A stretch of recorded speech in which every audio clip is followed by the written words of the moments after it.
Hello, my friends, and welcome to the Growing Happy Babies Birthworkers interview series.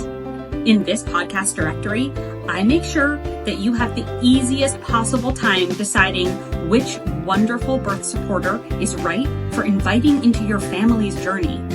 All the potential members of your essential prenatal and postpartum village are assembled right here in the Growing Happy Babies directory.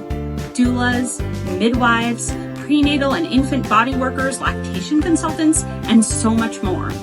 I'm Adina Kopinski, board-certified lactation consultant and fellow mom. Together, we transition more easily into motherhood. Let's grow some happy babies together. Hello, everyone, and welcome again to a fantastic conversation. Today, I'm going to be talking with Terri Gil. She is a former Canadian midwife, a certified doula, and an IBCLC, which is a board-certified lactation consultant as well. So many wonderful skills under one beautiful hat. Hi, Terri. Hi, Adina. I was wondering if you could tell us a little bit about how you got into the field. Yeah, sure. So I initially got into birth field by being a midwife in Canada. And how I wanted to become a midwife was an interesting story. I had a friend in high school. She was 17 going on 18. She had an unplanned pregnancy with her boyfriend. And her mom asked her, okay, do you want this baby? She said, yes. She's like, okay, then we better get you a midwife. She told me the story and I was like, midwife, cool. And so her mom had her and her kids at home births with midwives. And so she ended up also having a home birth, and she shared her story with me. And it was such an amazing, empowering birth. It just blew my mind. I was, wow, women give birth like this. And it was just, it really, really stuck with me and impacted me. And it took me a while to get to start working as a midwife. Like, I worked with special needs children for a long time and loved it, but started to seek for something working with women. And my boyfriend, now husband, is asked me, okay, what would you dream about being? Come on, tell me, share it with me. What would you dream to be? And I'm like, I'm midwife. And he's like, how can you become that? I'm like, I have no idea. And then I went on to realize it was a university degree, Bachelor of Health Science and all that, and got my degree and became a midwife. And so, yeah, I really wanted to work with women's health. I thought there should be better solutions for women to give birth, with being more empowered, being women-centered, feeling the process as a positive, healthy thing. Mm-hmm. And then from there to being a doula here in Israel.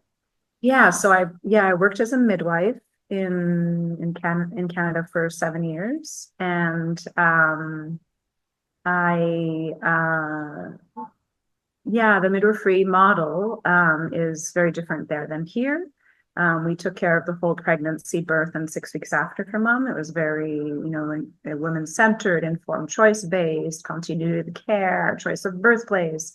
It was a really beautiful, beautiful model. And so I did Aliyah, it'll be 10 years ago in July, to Israel, and started my business here to bring women's health, bring informed choice to the women that I support.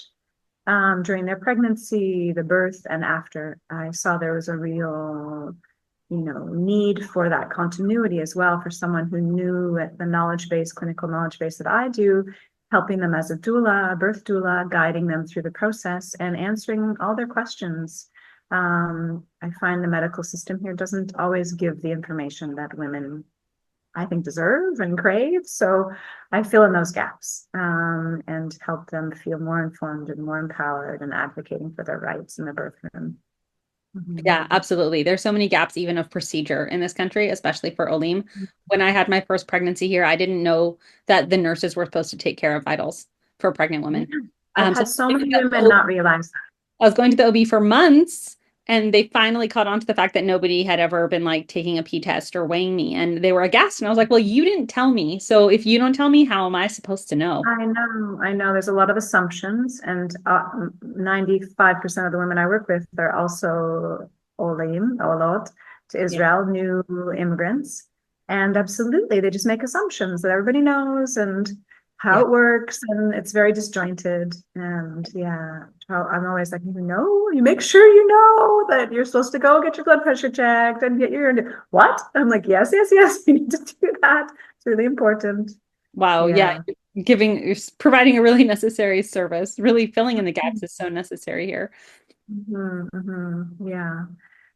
Um, Can you maybe elaborate a little bit on we know you're a midwife, so that's obviously an expertise beyond just, a doula certification, but what, do you feel like is really like the unique flavor that you bring to the birthing women that you support and the families mhm. you work with? Yeah.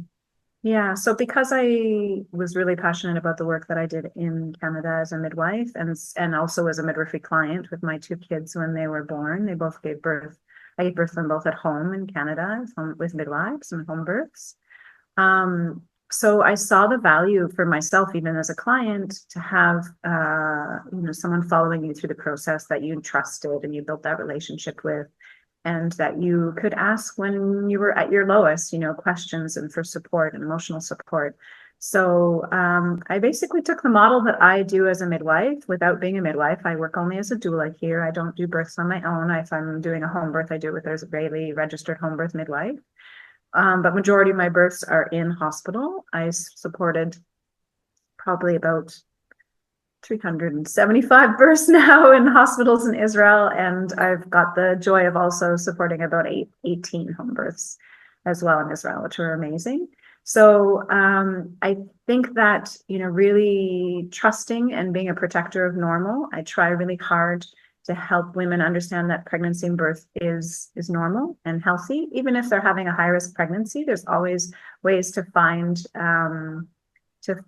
beauty and strength and normalcy in a high risk pregnancy, and really trying to be, especially in the high risk pregnancies, bringing, being a protector of normal and trying to help women, lessen interventions by being there and supporting them with information and physical and emotional support.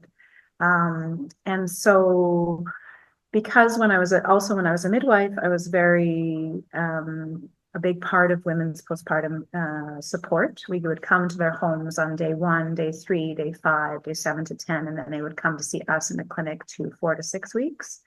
And so I really am passionate about having that support in the postpartum.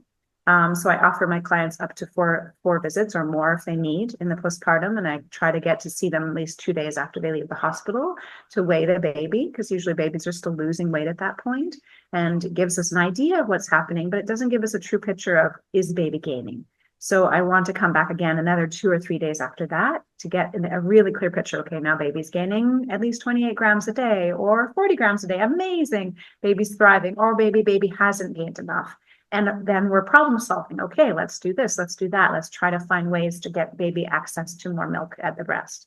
So a big part of the midwifery model that I came from in Canada is that we had that continuity between the pregnancy, birth, and postpartum. And like you said, the healthcare system here is so disjointed. We have a gynecologist that takes care of a woman in the pregnancy, a nurse that does something else. That gynecologist says, bye, good luck. And then the hospital takes over. And then they see many different gynecologists. And then they leave the hospital. And then they're like on their own. And you'll see a gynecologist in 6 weeks and go see Tipa Hadlav maybe in a month. If you get lucky to see them before that as well, that would be great, but it doesn't always happen. So women are kind of just like left floating. And so I'm, filling in those gaps and really helping them not feel like they're left floating, that they have a person to call, that they know, okay, this is normal, this is not normal, I need to go to the doctor, I need to do this, and helping them feel like they have the knowledge that they need to get through that huge transitions of pregnancy, birth, and postpartum. Yeah. Wow. Sounds wonderful. I'm sure that your clients are really appreciative for that. Yeah, I have wonderful clients. I'm even starting to have third repeat clients, which is pretty fun to do on birth number 1, birth number 2, birth number 3 with them. It's really quite amazing. It's like getting together with old friends. That's exactly what humanity always did. That's the village, Yeah, right? Where like exactly. in one insular, communal space, there's one woman who takes care of Hmm. and she's there and she knows you through your whole, Hmm. years fertility. Yeah, yeah. I'm a big believer in the village and to help Yeah. raise the community. hmm Hmm. Yeah, that's something that, I think a lot of immigrants here feel is difficult, that there's no continuity of care in the hospital. You don't know who's helping you give birth, and there isn't that inherent trust that you could have built up beforehand.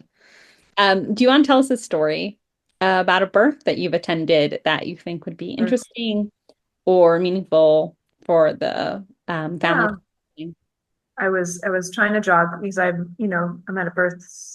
I take about 4 women a month, so I'm at a lot of births in my life. So I was trying to think, I could only think of recent births, but my daughter was like, "Mommy, tell her about the birth that happened in your car," and I was like, "Oh, that's a good one." So it was actually a positive experience. So I had a client here in Israel who was having her fourth baby, and this is our first time working together, and she was wanting to have a natural birth, and she wanted to labor at home for a bit, but I knew that we needed to be cautious about how long we labored at home because it was her fourth baby. So I arrived to her house, and her labor had actually completely almost stopped and slowed down, but it was going really good up until the point she had to organize her three kids, get them in the car, and then send the kids off with her sister. So I think just her mama brain needing to go on and organize that all, the labor had just and settled down. But I knew once, her kids were off and she got to have some quiet space that it would kick back in. So I told her and her husband, go into the room, turn the lights down, snuggle, and just, it'll come. And it did. It started to pick back up. And so I was like, okay, I think it's time to head to the hospital. And her husband's, no, can we stay just a little bit longer? I said, no, I think it's time. We need to go. And what I wasn't thinking about in part of the equation was that they didn't have an elevator. So they lived on the third floor. So we had to go down 3 flights of stairs to get to their car. And because well, not their car, actually, to my car, because they'd sent their children off with her sister and all the car seats, I was like, okay, so things started to really pick up. I'm like, so do you guys want to come in my car or do you want to take an ambulance? Let me know. I'm like, I'm happy for you to come in my car. It was a 15-minute drive. So let's go in your car. I said, great, let's go in my car. So I'm driving about 5 minutes into the drive. So we were going from Petah Tikva to Bnei Brak. I always have a hard time saying the name of this hospital, Menaya Shuaya Hospital, Slicha. I'm sure I'm butchering it. So 5 minutes into the drive, her water breaks. And the moment her water breaks, I could hear, okay, baby's coming. So water breaks, I hear her starting to push. And so her husband luckily was in the car with me. And I said, okay, I'm going to pull over here at this bus station. It was a very quiet bus, I should know, but he was there. I said, I need you to call an ambulance because your baby is coming right now. And so I got her comfortably in the back seat. And I had a towel, I had my Doppler, and I had some sterile gloves in the trunk. So we called the ambulance. Some scooter ambulances arrived. And she's like, I'm so sorry, Terri. I'm like, it's okay. Just have a healthy baby. That's all that matters. And so I helped her birth her baby in the back seat of my car. And she was very, very sweet. As she was pushing baby out, she said, Terri, I'm so sorry. I'll play with the glider. I guess she pushed her baby out. I was like, just have a healthy baby. Don't even worry about that. And so she had her baby, shoulders came beautifully. I was just like, thank you, thank you. And baby was born. And, we had some time as the ambulance got there. I said, do you want to move her? And they're like, no, just keep her there. And I think they were thinking probably it was her car, but it was fine. Baby was healthy. I got a few heartbeats, list in, and everything was well. And baby came out vigorous and strong and amazing. And we got her on the stretcher and the baby with the placenta still in, and got her to the hospital, and she gave birth to the placenta at the hospital, and I met them there. And the midwives were very, very sweet. And they're like, why aren't you a midwife here? You should come be a midwife. And they're trying to recruit me. It was very sweet. So it was and then she said to me later, my client, she said, that was my best birth. I didn't have to have any monitoring other than that I listened with my Doppler couple. She hated being strapped to the monitor for 15 minutes before having to go into the birth room. She's like, it was great. I didn't have to have any monitoring. And it was very positive, even though it was in the car, birth experience for her. Oh, wow. Yeah. That is a great story. And you know what? I think your midwife training was probably so helpful for you to remain calm, not just the Yes, skill, but just to know you could handle it. yeah, yeah, absolutely. And I told the ambulance attendant, listen, I'm a midwife from Canada. They're like, there's a midwife here. There's a midwife here. They were so happy. Like, we're good. There's a midwife here. It was really something else. Great. Yeah. Great. Thank you. I'm happy to know that one and chuckle over it. Did your Yeah. car survive? Like, did you get it clean? I think it looked a little bit like I was cleaning up a murder scene. My God, I was like paper towels, red. And I did the best I could on my own. Then to the cleaning people, I'm like, I'm sorry, somebody gave birth in my car. Detail. I'm like, literally, I didn't kill anybody. Someone gave birth. Oh, it's just terrible. But it was fine. We still have the car. It's just the car that someone gave birth in. It's a special car. Yeah. Birthmobile. Yeah. So since that birth, I always have absorbent pads in my trunk. Those puppy pads. I always have a package of those just in case. I don't have a lot of people riding in my car, but now. Yeah. For sure, I'm prepared. Good idea. Yeah. I feel like you might have already answered some aspects of this question already, but what are some things postpartum that you think a woman might be surprised by? Now she knows that she might give birth in a car and it might be very bloody, but what else comes to mind? So I find women do a lot of focus on the birth, which is amazing. I'm a birth supporter. I think birth is an amazing moment, super impactful, super, memorable, but they don't focus that much on after the baby is born. And yes, birth is hard work and probably one of the hardest things women do in a day in their life. But the hard work really, really starts after the baby's born. And so getting the support you need and not being afraid to ask for that support, not being afraid to pay for that support and to get a lactation consultant or to let your family know that you're not doing okay and that you're struggling, and not be afraid to share that you're struggling, because it is a huge transition. Women are exhausted, in pain, hormonal, and they need to let people know what their limit is, and not to have, this is probably more than one thing, but not to have too much social expectation on yourself, to really just let yourself heal and lay in and ask for that support and help. Yeah. Mm-hmm. That first month is a month of recovery. It's not a week, it's a month at least. Yeah. And in other cultures that are, more connected to the human body, that's built in, that women are taken care of for 30 days. And we need to make sure we protect that space around us here as well. Yes, definitely. Mm-hmm. All right. Thank you so much, Terri. Tara. Yeah, it was lovely to speak to you. So much. Thank you so much, Terri, for coming today. It was wonderful to talk to you and hear your wonderful stories. And I'm excited for all the women that work with you, because I'm ready to work with you. Good call.